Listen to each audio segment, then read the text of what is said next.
नमस्कार विद्यार्थी मित्रांनो, आज 4 सप्टेंबर रोजी कंबाईन पूर्वपरीक्षा झालेली आहे. आपण बरेच दिवस या परीक्षेची वाट बघत होतो. परीक्षा झाल्यानंतर डेक्कन आयएसच्या टेस्ट सिरीजला प्रवेश घेतलेल्या अनेक विद्यार्थ्यांसमोर आपली एक प्रथा राहिलेली आहे की काय झालं, त्या टेस्ट सिरीजमधून आपल्याला काय मिळालं, आपले किती प्रश्न आले, आपल्या टेस्टच्या प्रश्नांपैकी आणि आपण त्या प्रश्नांच्या आजूबाजूला जाऊन जे डिस्कशन केलं, आपला भर जो काही आहे तो प्रश्नांपेक्षा जास्त डिस्कशनवर असतो.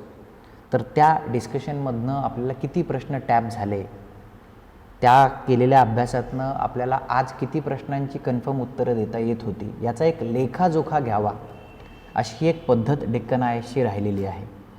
गेल्या काही वर्षांपासून डेक्कन आयएसची टीम अत्यंत प्रोफेशनल ॲटिट्यूडने जुने प्रश्न, संदर्भ साहित्य, सिलॅबस आणि स्वतःचं प्रेडिक्शन याचा आधार घेत टेस्ट सिरीज डिझाईन करत असते आणि आमचे फॅकल्टी त्याचं डिस्कशन करत असतात. आजचा जो काही आपला आकडा आहे तो गणित सोडून 85 प्रश्नांपैकी 43 प्रश्न असा आहे. हा आकडा बघून मला स्वतःला आणि आमच्या सगळ्या टीमला निश्चितच समाधान वाटतं, एक नैसर्गिक आनंद होतो. 21 मार्चच्या पेपरनंतरसुद्धा आपण एक आकडा जाहीर केला होता, तो आय थिंक 46 इतका होता. आजही तो 85 पैकी 43 असा आहे. हा आकडा सांगण्यामागे जो आमचा हेतू आहे, तो आमचा स्वाभाविक आनंद तुमच्याबरोबर शेअर करावा हा तर आहेच आहे, परंतु त्याचबरोबर डेक्कन आयएसशी जोडल्या गेलेल्या टेस्ट सिरीजच्या माध्यमातून जोडल्या गेलेल्या, ज्यांनी ही टेस्ट रिलिजियसली सोडवली होती, ज्यांनी ही टेस्ट वेळेवर सोडवली होती, ज्यांनी याचे डिस्कशन सांगितले, मी सांगायचो वेळोवेळी की याच्या नोट्स केल्या पाहिजेत, डिस्कशनला रिलिजियसली ऐकलं पाहिजे, स्कोअरला सेंट्रल ठिकाणी न ठेवता, स्कोअरला मध्यवर्ती न मानता अभ्यास करणं हे टेस्ट सिरीजमधनं साध्य केलं पाहिजे. एक काहीतरी एक आयडियल गाईडलाईन त्या वेळेला आम्ही देत राहायचो. ह्या सगळ्याला ज्यांनी फॉलो केलं त्या विद्यार्थ्यांच्या हातात काय आलं याचा एक लेखाजोखा मांडावा, हाही या आकडेवारीला जाहीर करण्यामागचा एक उद्देश आहे. म्हणजे ज्यांनी सिन्सिअरली आमच्याबरोबर तो प्रयत्न केला त्यांना त्याच्यातनं काय फलित मिळालं हा आमच्याही कन्सर्नचा किंवा हे जाणून घेणं हे आम्हालाही गरजेचं वाटतं. मित्रांनो, स्पर्धा परीक्षा किंवा स्पर्धा परीक्षेच्या क्षेत्रात आज जेव्हा मी म्हणजे यूट्यूब पाहतो किंवा सोशल मीडिया पाहतो, तर तिथे जी एक बजबजपुरी सगळी सुरू झालेली आहे की अनेक उमेदवारांना आयती उत्तरं हवी असतात. अनेक उमेदवारांना एकाच पुस्तकाचं नाव सांगा सर, कशातून करू इतिहास, कशातून करू इकॉनॉमी, किंवा काय आहे का तुमच्याकडे जादूची कांडी, अशा प्रकारची एकाच एक उत्तरं किंवा थेट उत्तरं हवी असतात.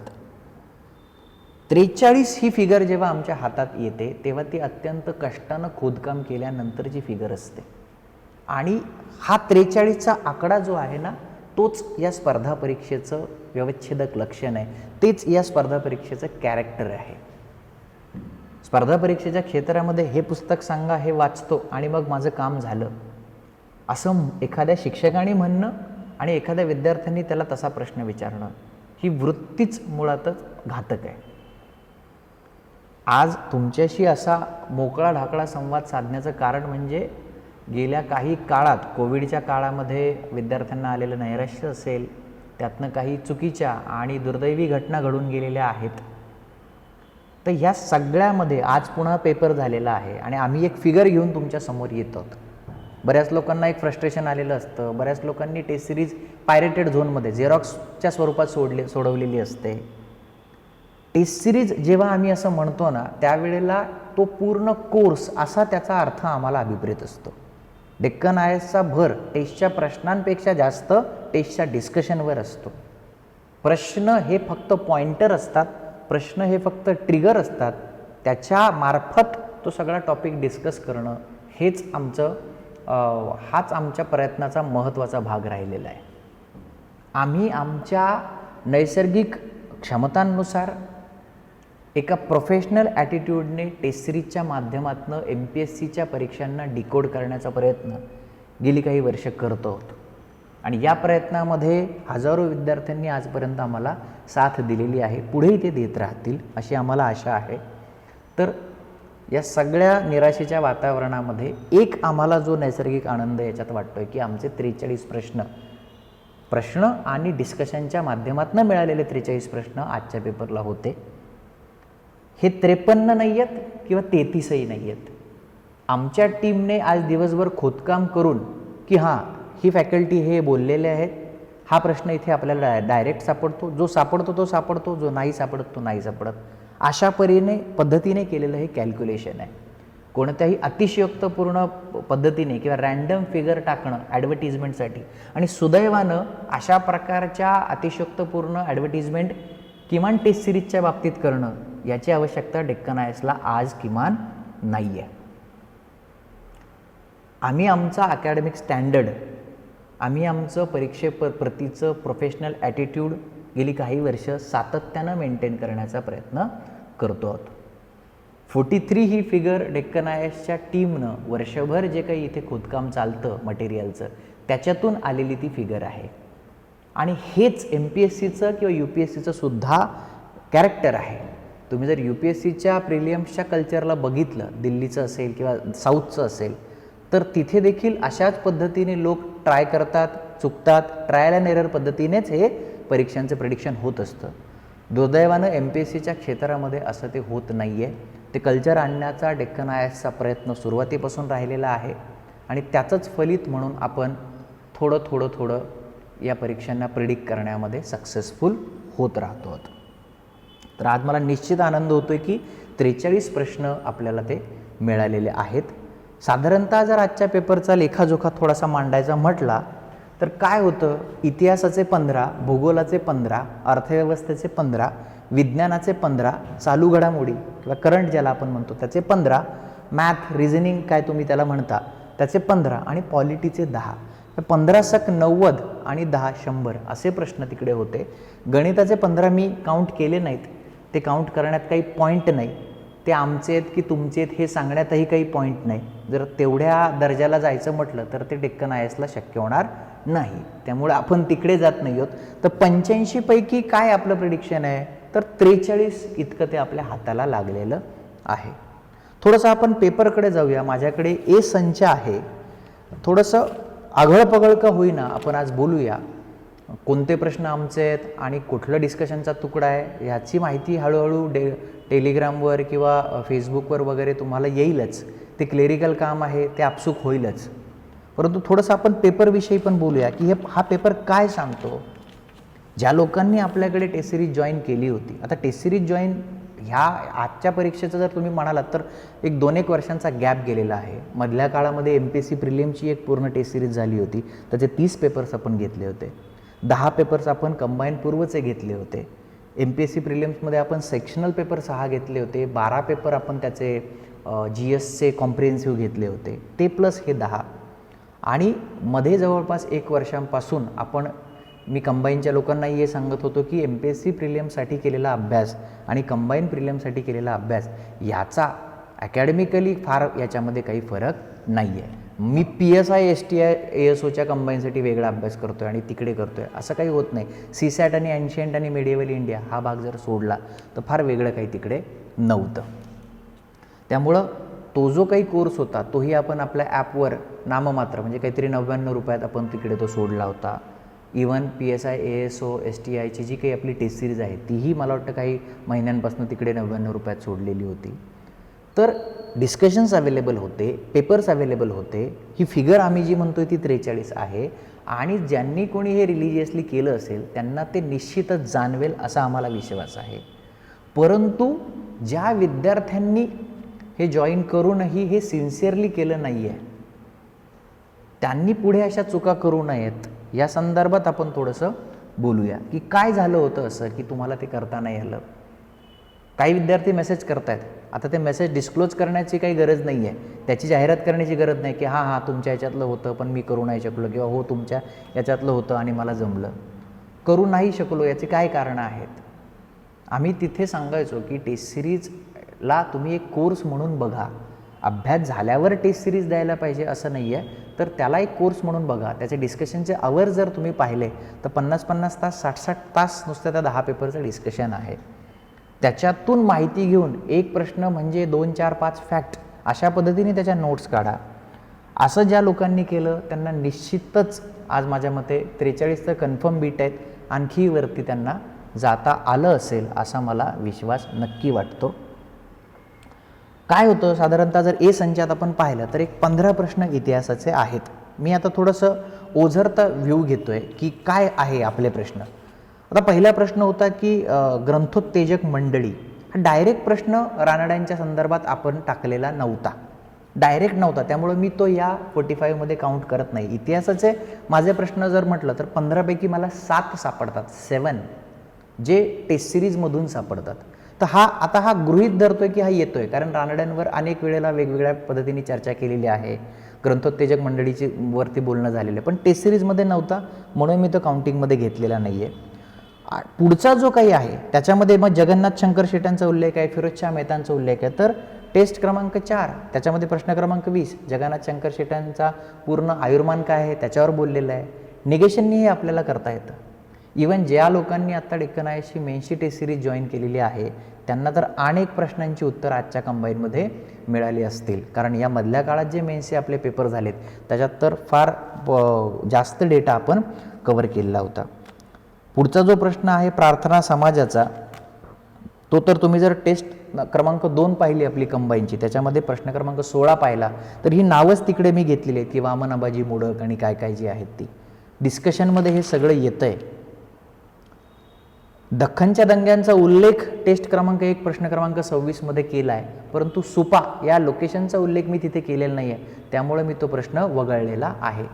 एरवी मी लेक्चर्समध्ये वगैरे सांगतो, परंतु तिथे मी न केल्यामुळे तोही प्रश्न मी इकडे घेतलेला नाही आहे. 1875 कामगारांचा जो प्रश्न आहे पुढे प्रश्न क्रमांक 8 तो याच्यात घेतोय, कारण आपण ते बोललेलो आहोत.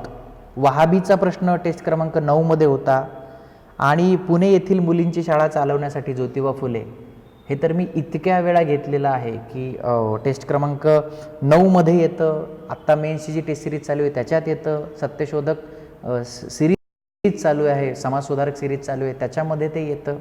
अनेक ठिकाणी हे सगळं घेतलेलं आहे. विचार लहरीवरती एक स्पेशल व्हिडिओ केलेला आहे. दादोबा पांडुरंगांवरती प्रश्न केलेला आहे.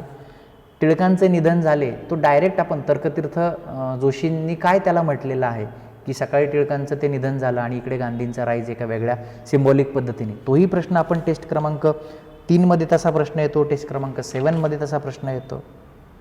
बाकी पुढे जर आपण गेलो म्हणजे पॉलिटीचं समजा माझ्या आणखी विषयाचं जर आपण म्हणालो तर सरनाम्यावर आपण टेस्ट क्रमांक 7मध्ये चर्चा केलेली आहे. 93चा केसी वियर फेडरलिझम इन इंडिया हे जर पाहिलं तर जी टेस्ट सेक्शनल टेस्ट यूट्यूबवरती फ्री होती अनेक दिवस, आजही तिकडे आहे. त्याचा जर प्रश्न क्रमांक आपण 78 पाहिला की संघराज्य प्रणालीच्या संदर्भात चुकीची जोडी ओळखा, त्याच्यात डायरेक्ट दिलं होतं की वरकरणी फॉर्मच्या स्वरूपात संघराज्यात्मक पण आशयाच्या स्वरूपात एकात्मिक संघराज्य आहे हे कॅरेक्टर कोणी सांगितलं, आणि त्याची चुकीची जोडी मी दिली होती ग्रॅन्युअल ऑस्टिन, आणि त्या एक्सप्लेनेशनमध्ये आजही तुम्ही व्हिडिओ जाऊन बघू शकता. म्हटलं की हे चूक आहे, हे केसी वियर यांचं म्हणणं आहे, तेच वाक्य इकडे येतं. म्हणजे असं काही नाही आहे की प्रश्न खूप कुठून तरी आलेले आहेत, आपण काही ना काही प्रेडिक्ट करण्याचा प्रयत्न केलाच होता. तो डायरेक्ट बीट आहे तिकडून आपल्याला ते मिळालेलं आहे. ग्रामसभेच्या बाबतीतला जो एक प्रश्न आहे 94चा तो मिळाला. इवन वित्तीय वर्षातील ज्या सभा आहेत पहिली बैठक जे काही आहे ते तिथे 2 महिन्यांचं जे लिहिलं आहे तिकडे मी चुकवून तिकडे 3 महिन्यांचं असं सुद्धा ते केलेलं आहे. टेस्ट क्रमांक 4मध्ये प्रश्न क्रमांक 13 मी विचारला होता. न्यायालयीन पुनर्विलोकनाविषयी आपण बोललेलो आहोत. पंची कमिशन RGSA याच्यावर मी कंबाईनच्या याच्यात प्रश्न टाकला नव्हता. PSC GSच्या ज्या टेस्ट आहेत प्रिलिमसाठी घेतलेल्या ज्या आपण अवेलेबल करून दिल्या होत्या किंवा ॲपवर कॉन्स्टिट्यूशन थ्रू क्वेश्चन्स म्हणून अगदी नाममात्र काहीतरी 49 रुपयाला जो कोर्स अवेलेबल करून दिला होता त्याच्यात तो प्रश्न येतो. प्रथम लोकपाल हा प्रश्न आपल्या टेस्ट सिरीजमध्येच करंटच्या याच्यामध्ये त्यांनी तो घेतला होता. आणि 103व्या घटनादुरुस्तीचा जो प्रश्न आहे 103वी घटनादुरुस्ती 87 नंबरचा जो इथे करंटमध्ये आलेला आहे तोही आपण टेस्ट क्रमांक 6मध्ये प्रश्न क्रमांक 8 तिथे डिटेल 15चे क्लॉजेस 15.5 काय 15.6 काय 16.5 काय 16.6 काय असं डिस्कशन करून आपण घेतलेले आहेत. म्हणजे पॉलिटीचे 8 जवळपास जर आपण म्हटलं ते आपल्याला आपल्या टेस्ट सिरीजच्या उपक्रमांमधून मिळतात. इतिहासाचे 7 मिळत आहेत, भूगोलाचे 10 मिळत आहेत जे मुक्ता मॅडमनी घेतलेले आहेत किंवा गरकल सरांनी घेतलेले आहेत. भूगोलाचे तर अनेक चांगले प्रश्न म्हणजे जशाला तसे आपण म्हणूया असे प्रश्न आपल्याला त्याच्यात ते मिळाले आहेत. म्हणजे 2011च्या जनगणनेवरचे प्रश्न असतील, त्यानंतर औष्णिक वीज केंद्रांच्या जोड्या लावाचा प्रश्न असेल, घाटांचा क्रम आहे तो प्रश्न असेल, नरेगा किंवा ह्याचे जर काही प्रश्न इकॉनॉमीचे असतील तेही डायरेक्ट आलेले आहेत.